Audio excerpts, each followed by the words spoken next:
चलिए, रीजनिंग में एक चैप्टर है पासा, जिसको हम लोग डाइस कहते हैं, और इससे हर कंपटीशन में, हर जनरल कंपटीशन में सवाल आते ही आते हैं, चाहे रेलवे हो, एसएससी हो, एसएससी जीडी हो, ग्रुप डी हो, या रेलवे का कोई भी परीक्षा हो, या एसएससी का हो, डीएलएड का हो, उसमें ये प्रश्न आता ही आता है। और इसको 10 से 15 मिनट में आप लोग समझ जाएंगे और बिल्कुल आप कहीं से भी प्रश्न आएगा तो बना लेंगे।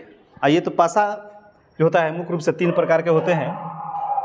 पहले का प्रकार होता है मानक पासा। मानक पासा, इसको हम लोग स्टैंडर्ड डाइट कहते हैं, स्टैंडर्ड डाइस कहते हैं। दूसरे नंबर पर आता है साधारण पासा। साधारण पासा, जिसको हम लोग जनरल डाइस कहते हैं। और तीसरे नंबर पर जो आता है उसको कहते हैं खुला पासा। खुला पासा, इसको हम लोग ओपन डाइस कहते हैं, ओपन डाइस। ये पासा, पहले पासा बनाना सीखिए आप लोग। इसके लिए षष्ठभुज की रचना हम लोग करते हैं।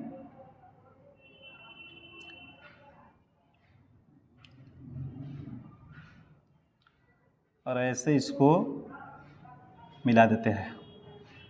मान लीजिए 2 है, यहाँ 4 है और यहाँ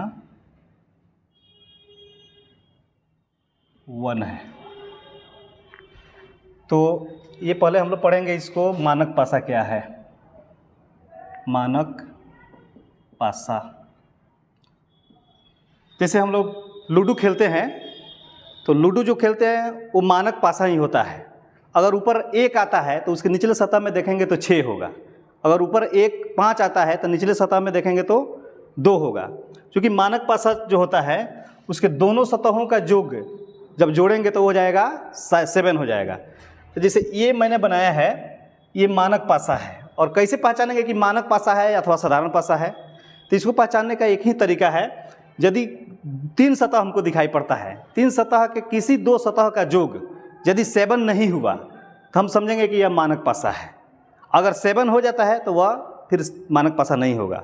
तो इसमें आप देख रहे हैं कि 4 2 6 हो जाएगा, 1 और 2 3 हो जाएगा, 4 और 1 5 हो जाएगा। तो ये चूँकि 7 नहीं हो रहा है तो ये है मानक पासा।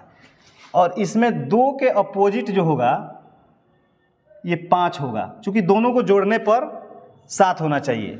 इसमें 1 के अपोजिट पृष्ठ पर 6 होगा, क्योंकि 1 और 6 7 हो जाएगा। उसी तरह 4 का अपोजिट पूछेगा तो यहाँ पर हम लोगों को 3 हो जाएगा। बस बहुत आसान लगा होगा। ये मानक पासा खत्म हो गया, ये चैप्टर खत्म हो गया। कहीं भी ऐसा दे दे, देखिए कि 2 सतह का योग अगर 7 नहीं है तो वह है मानक पासा।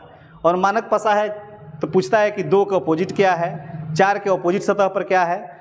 4 में जोड़ दीजिए 3, 7 हो जाएगा। 2 में जोड़ दीजिए 5, 7 हो जाएगा। 1 में जोड़ दीजिए 6 और हो जाएगा 7। ये मानक पासा आप आराम से समझ जाएंगे। जो भी समझने में जो कठिनाई होती है वो होता है साधारण पासा को, उसको समझते हैं हम लोग। यहाँ पर पासा बनाते हैं, यहाँ पर आ जाइए साधारण पासा। साधारण पासा, इसके लिए पासा का रचना करते हैं हम लोग षष्ठभुज बनाकर।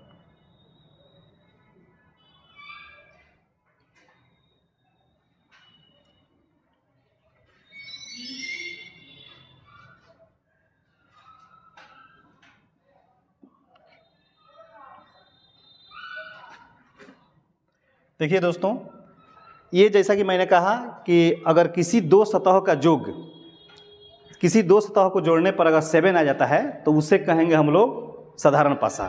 तो इसमें देख रहे हैं कि 5 और 2 7 हो जाएगा, तो ये साधारण पासा है। लेकिन जब एक पासा दिया हो और इसके अपोजिट सतह की बात करें तो कैसे निकालेंगे? जैसे 5 के अपोजिट कौन से सतह आएंगे? तो निश्चित रूप से जो दिखाई पड़ रहे हैं वो तो नहीं आएंगे। जो दिखाई पड़ रहे हैं, 5 के साथ में 3 है, 2 है, ये कभी नहीं आ सकते हैं। जो दिखाई नहीं पड़ते हैं 1 से 6 तक होता है, 1 से लेकर 6 तक, 6 सतह पर। तो जो दिखाई नहीं पड़ रहे हैं, इसमें दिखाई कौन नहीं पड़ रहे हैं? 4 और उसके अलावा 6। और एक नहीं दिखाई पड़ रहा है, तो ये तीनों हो सकते हैं। उसी तरह 3 के अपोजिट सतह पर देखेंगे तो यही तीनों होंगे, 4, 6, 1।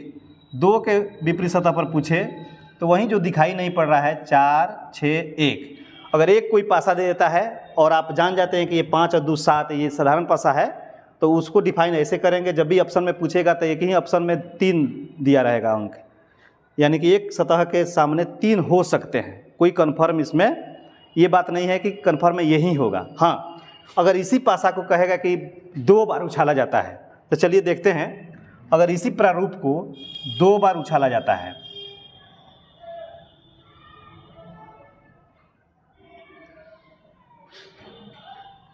जैसे यहाँ पर 3 दे दिया है, 4 हो गया, 5 हो गया, इसी को उछाला गया और इसका दूसरा प्रारूप ऐसे हो जाता है। यहाँ पर अगर 6 दे दे, यहाँ पर 1 हो जाए और यहाँ पर 5 हो जाए।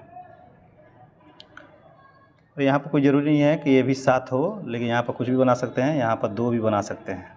ठीक है, अब आइए समझते हैं कि इस स्थिति में जब एक ही पासा को 2 बार उछाला जाता है तो इसमें 6 के अपोजिट या 5 के अपोजिट या 2 के अपोजिट कैसे होगा।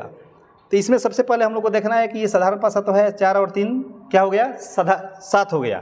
तो ये साधारण पासा है और दोनों में कौन सा कॉमन है, कौन सा अंक कॉमन है, ये चीज़ को देखना पड़ता है। तो हम देखते हैं कि दोनों में 5 कॉमन है, इसमें भी 5 है और इसमें भी 5 है। तो इसके लिए हमको 5 यहाँ पर लिखना पड़ता है और इस 5 को फिर यहाँ लिख लीजिए। और 5 के बाद में हमको क्लॉकवाइज चलाना पड़ता है। 5 के बाद में जब क्लॉकवाइज चलाएंगे तो ये 5 के बाद में 3 हो जाएगा और फिर ये 4 हो जाएगा। इसको क्लॉकवाइज चलाएंगे तो 5 के बाद में ये हो जाएगा 6 और यहाँ पर हो जाएगा 2। अब देखिए दोस्तों, यहाँ पर 3 के अपोजिट हो गया 6 और 4 के अपोजिट हो गया 2। और सबसे बड़ी बात है कि यहाँ 5 का अपोजिट क्या होगा। तो 5 का अपोजिट क्या होगा, जो ये दोनों पासा में जो अंक दिखाई नहीं पड़ रहा है, कौन सा दिखाई नहीं पड़ रहा है, इसमें एक ऐसा अंक है जो दिखाई नहीं पड़ रहा है। तो यहाँ 5 के अपोजिट हो जाएगा आपको 1। इस प्रकार इसमें जो भी पूछेगा कि 6 का अपोजिट क्या होगा तो 3 हो जाएगा, 4 का अपोजिट क्या होगा तो 2 हो जाएगा, 5 का अपोजिट क्या होगा तो 1 हो जाएगा। इस तरह से इसके कई प्रारूप दिए जाते हैं। कभी कभी ऐसा होता है कि इसको मैं मिटा रहा हूँ, कभी कभी इसी तरह के सवाल में 2 अंक जो होते हैं कॉमन हो जाते हैं। इसी तरह के सवाल में 2 अंक कभी कभी कॉमन हो जाता है। जैसे मान लीजिए कि यहाँ 5 है और यहाँ पर फिर 4 हो जाए, यहाँ पर फिर 4 हो गया। ऐसा रहेगा जैसे एक ही पासा को 2 बार पलटा गया है, फेंका गया है और इसका एक प्रारूप यहाँ पर है, एक प्रारूप यहाँ पर है। और देख रहे हैं तो इसमें 5 और 4, इसमें भी 5 और 4। तो इस परिस्थिति में पूछेगा कि ये 3 के अपोजिट क्या होगा या 6 के अपोजिट क्या होगा। तो इसमें कुछ नहीं करना है। जैसे 3 का अपोजिट कहेगा तो जो चीज़ इसमें नहीं है, दोनों में 3 का अपोजिट क्या हो जाएगा, इसमें 6 हो जाएगा, या 6 के अपोजिट 3 हो जाएगा। तो इसको इसी पासा के कई रूप होते हैं और उसको 4 बार 5 बार उछाला जाता है और क्लॉकवाइज घुमाकर हम लोग इसको पता लगा सकते हैं कि किसके अपोजिट कौन सा आता है। चलिए दोस्तों, इसके बाद में हम लोग देखते हैं ओपन पासा। ओपन पासा क्या है, खुला पासा। जैसे यहाँ पर लिखता हूँ खुला पासा।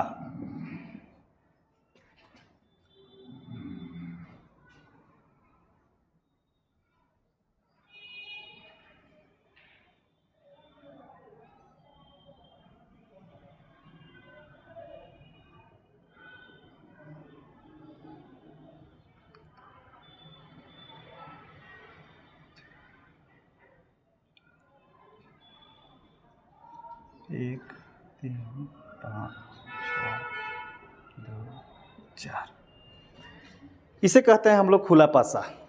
इसको जब मोड़ेंगे तो एक पासा का प्रारूप हो जाता है। और इसमें ध्यान रखने की बात है कि इसमें पूछेगा कि ए का अपोजिट क्या है, तो ए का अपोजिट इसमें 2 हो जाता है, और 3 का अपोजिट क्या हो जाएगा, 6 हो जाएगा, और 5 का अपोजिट 4 हो जाएगा। इसमें ऐसे लिख सकते हैं, ए का अपोजिट हो जाएगा 2, जो दोनों कोना कोनी है, ये भी कोना है, ये भी कोन में है। 2 का ए का अपोजिट हो गया 2, अल्टरनेटिव होता है। 3 का अपोजिट 3, एक 5 अंक है उसको छोड़ेंगे और 6 हो जाएगा, तो 3 का अपोजिट हो जाएगा, अपोजिट पृष्ठ पर 6 हो जाएगा, और फिर 5 के अपोजिट हो जाएगा ये 4 हो जाएगा, और ये प्रारूप बनाएगा। और इतना आप समझ जाते हैं तो पासा में कहीं से भी कोई प्रश्न आता है तो आप निश्चित रूप से उसको बना लेंगे। और मैं आशा करता हूं कि आप लोग अच्छी तरह से इसको समझे होंगे। पासा के 3 प्रकार, ओपन पासा, साधारण पासा और मानक पासा, अपना प्रैक्टिस करेंगे, बनाएंगे। और मैं चंदेश्वर कुमार आप लोगों को धन्यवाद देता हूं कि आप लोगों ने इस वीडियो को देखा अभी तक। बहुत बहुत धन्यवाद। फिर अगले बार मैं इससे बढ़िया और इससे बेहतर क्वेश्चन जो कंपटीशन में पूछे जाते हैं लेकर आऊँगा। आप लोग बने रहिए मेरे साथ। धन्यवाद।